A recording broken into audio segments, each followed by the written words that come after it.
मुंबई गोवा महामार्गावर टोल वसुली सुरू. खारपाडा टोल विरोधात पत्रकारांचं ठिय्या आंदोलन. मुंबई गोवा महामार्गाचं काम अद्याप अपूर्ण असतानाच खारपाडा टोल नाका सुरू करण्यात आल्यानं रायगड जिल्ह्यात संतापाची लाट उसळली.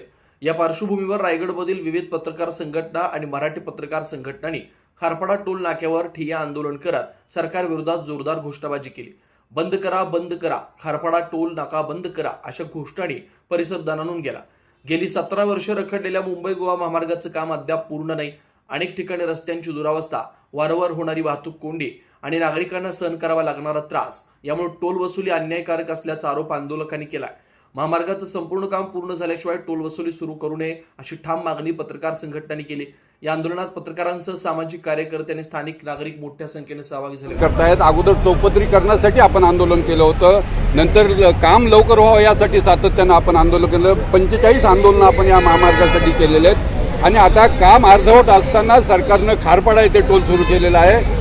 खांब येथे पुढचा टोलचं नियोजन सरकार करत आहे आणि या महामार्गावर एकूण 9 ते 10 टोल उभे राहणार आहेत. म्हणजे तुम्हाला पळसपेपासून जर खाली पणजीपर्यंत जायचं असेल तर किमान 900 ते 1000 रुपये आपल्याला भुर्दंड बसणार आहे. आमची मागणी अशी आहे की अजून काम पूर्ण राहील, म्हणजे अजून 85% काम झालेले, 15% जवळपास काम राहिलेले, बायपासचे कामं राहिलेले आहेत, ओव्हरब्रिजचे कामं राहिलेले आहेत, सर्व्हिस रोडचे कामं राहिलेले आहेत. असं असताना देखील टोल सुरू करणं हा कोकणातील जनतेवर आणि महाराष्ट्रातल्या पर्यटकावर अन्याय करणारा हा बाब आहे. त्याचा विरोध करण्यासाठी, त्याचा निषेध करण्यासाठी आज आम्ही अखिल भारतीय मराठी पत्रकार परिषद आणि रायगड प्रेस क्लबच्या माध्यमातून येथे आंदोलन करतो आहोत.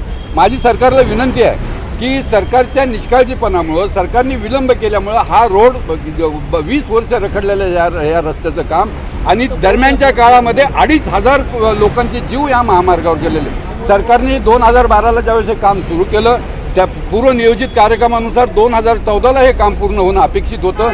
त्या काळामध्ये जर हे काम झालं असतं तर पुढचे जे 2500 जीव या महामार्गावर गेले, रक्त जे सांडले लोकांचं ते टळलं असतं.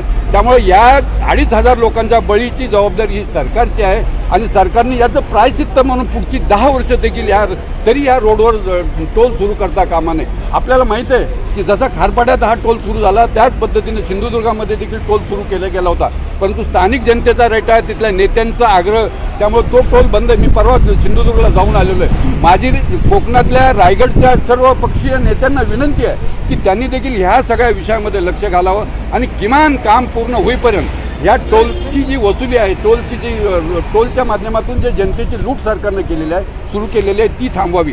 2 गोष्टी आहेत.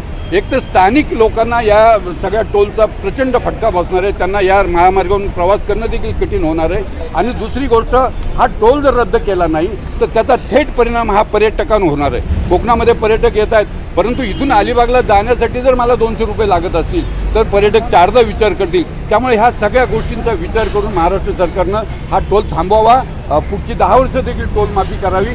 अन्यथा आम्ही सनदशीर मार्गानं आज येथे आलेलो आहोत. सगळ्या कोकणातले पत्रकार सनदशीर मार्गाने येथे आलेले आहेत. सरकारनं जर आमच्या मागणीचा विचार केला नाही तर जूनच्या पहिल्या आठवड्यामध्ये महाराष्ट्रातील सगळे पत्रकार येथे येतील. हजारो पत्रकार येथे येऊन ह्या महामार्गाचा रस्ता रोको आम्ही आंदोलन करू. इथून पुढं कोणी जाणार नाही याची आम्ही दखल घेऊ.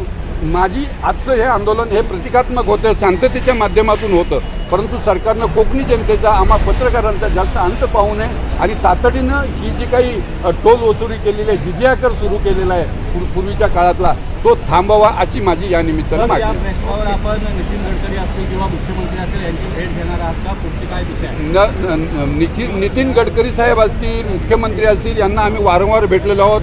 ज्या दिवशी हा टोल सुरू झाला 15 मेला, त्या दिवशी देखील मी स्वतः नितीन गडकरी यांनी मुख्यमंत्र्यांना मेल केलेले, त्यांच्याशी आमचं डायलॉग सुरू आहे आणि यापुढे देखील या 2 दिवसामध्ये आम्ही परत एकदा मुख्यमंत्री आणि काल मी बांधकाम मंत्री शिवेंद्रसिंह राजे भोसलेंशी देखील माझं बोलणं झालेलं आहे. पुढच्या काळामध्ये या सगळ्या नेत्यांशी एकदा आपण चर्चा करू जूनच्या अगोदर आणि त्याच्यातून काही मार्ग निघाला तर पुढचं आंदोलन थांबेल, अन्यथा आपल्याला पुढचं आंदोलन करावं लागेल.